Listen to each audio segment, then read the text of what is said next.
Hello and welcome to Awful Commentary. Today I want to talk about Star Wars, and more specifically, Star Wars animation. Now, I don't know if you guys have noticed, but over at Awful Commentary, we're kind of nerds. And if there's one thing that nerds love more than Star Wars, it's Star Wars cartoons, especially when they're good. As such, this will be the first of two videos where we talk about Star Wars animation, because today I specifically want to focus on the Clone Wars. Now, I don't want to talk about the amazing 2003 series by Genndy Tartakovsky, even though it blows my mind.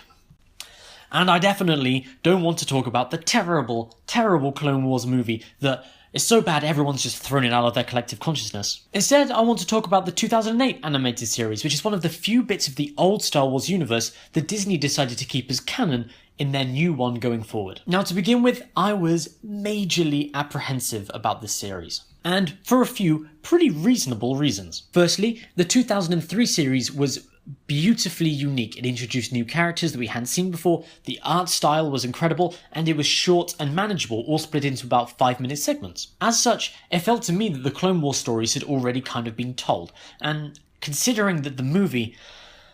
oh god, do I have to even think about that film again? It's just the worst thing that has ever happened to Star Wars.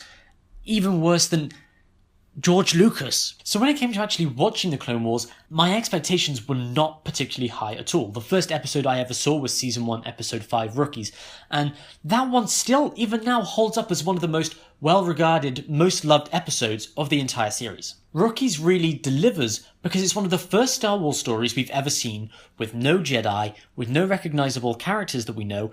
It's just a bunch of clones being trained to be clones. And one of the reasons that this series does so well is because although we do have Anakin and Obi-Wan as major characters, a lot of the focus is on people that A, we've never seen before, and B, on lives that we've never encountered. We've never spent a day in the life of a stormtrooper. We've never spent the day in the life of the guy who pulls the lever on the Death Star. But in the Clone Wars, we get that, which really adds an extra dimension to the Star Wars universe as a whole. All of a sudden, the clones aren't just, oh, that guy looks like the bounty hunter that got decapitated. The clones are more than, oh, they're gonna kill all the Jedi in a minute. In fact, what the series shows us, the advantage they have over the droids that they're fighting against, is that they are not all the same. Although they're clones, they are all independent of one another, and they are all unique. In fact, although this is meant primarily for children, it really delves into a lot of adult content and gives a lot of adult lessons along the way. Each episode starts with some Yoda-like wisdom that the characters will inevitably come across throughout their adventure. And the one thing that still surprises me is that it's not afraid to show death. Clones die, Jedi die, and they don't magically come back like they could in other kids' shows. They die, and the characters have to move on from that. It would be really easy for the developers of the show to steer it away from the fact that they're fighting in a war and just have a big adventure romp in space, but they don't do that, and really that deserves respect. As well as a plethora of clones, we're also introduced to Anakin Skywalker's apprentice, Ahsoka Tano, which instantly had a lot of Star Wars fans going, is she gonna die in Order 66? Because that's really dark. And that's dealt with in its own way within the series, but what Ahsoka gives us is a point of view through which to see the Clone Wars that isn't limited by the Jedi Code. We're not going into events with Obi-Wan's dogmatic, everything must be done by the light side, or Anakin's, I'm a crazy rebel and I'm gonna do whatever I want. Instead, we see things through the eyes of somebody who, like us, is new to this conflict, who's not necessarily new to the universe,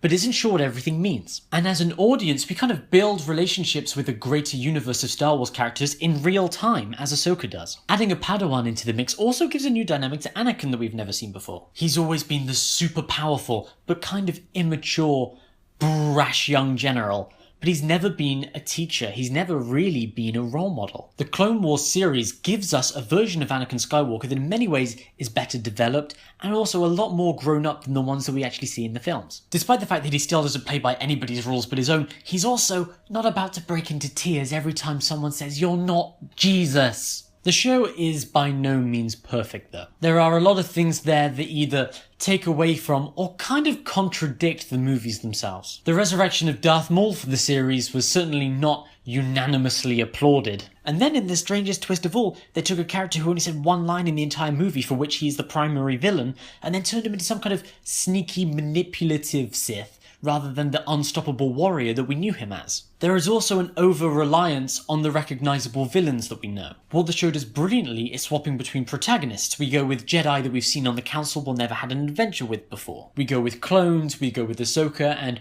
we don't really feel like we're ever neglecting Obi-Wan and Anakin. But it seems as if there is a constant default to the same villains over and over again. We're either looking at some kind of manipulation from Count Dooku, some kind of brutality from General Grievous, maybe, if we're lucky, we get an episode with Asajj Ventress, the EU Sith apprentice.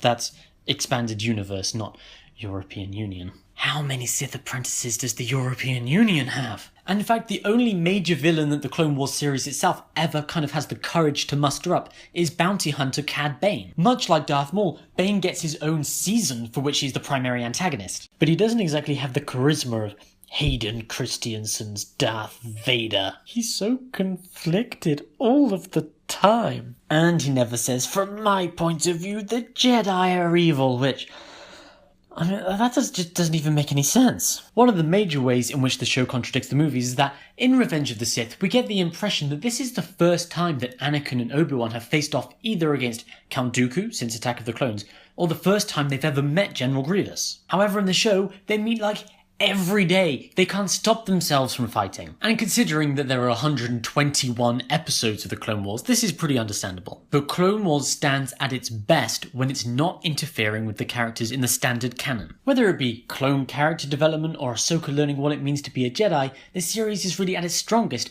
when it's expanding the things that we haven't seen before, rather than building on the things we already know. Unless it's when we're talking about Obi-Wan Kenobi being in love with the Queen of the Mandalorians, because that's just awesome. So this was just a quick look over Star Wars, the Clone Wars, the animated series. Next time we'll take a look at Rebels. What did you guys think of the Clone Wars when it came out? Has your opinion of it changed over time? And what was your favourite episode? I think my one was the episode on Geonosis, where Ki-Adi-Mundi is going through a cave system and the Geonosians are flying out of them like insects from a horror movie and the clone troopers are flamethrowering them, and I'm like, what the hell is this, Saving Private Ryan? But I mean, you guys could let us know in the comments or something. Thank you for joining us on Awful Commentary, and we hope to see you again soon.